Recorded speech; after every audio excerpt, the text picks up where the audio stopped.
Film राग देश की कहानी इर्द गिर्द घूमती है साल 1945 में आज़ाद हिंद फौज, उनके 3 जवान और ब्रिटिश शासन के।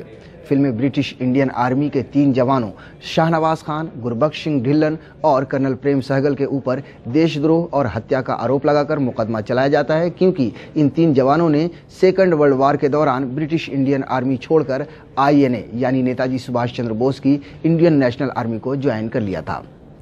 तिग्मांशु धूलिया द्वारा निर्देशित फिल्म राग देश इतिहास के पन्नों को खोलती है और दर्शाती है कि किस तरह सेकंड वर्ल्ड वॉर के दौरान ब्रिटिश सरकार ने ब्रिटिश इंडियन आर्मी के जवानों को जापान के सामने परोस दिया था।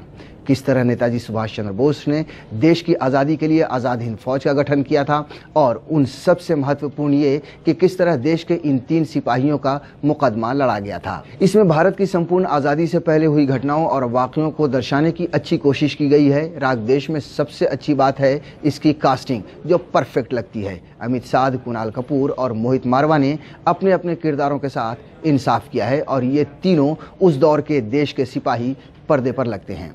फिल्म में अंग्रेजी, तमिल या पंजाबी जैसी अलग अलग भाषाएं हैं जो फिल्म को ऑथेंटिक बनाती हैं।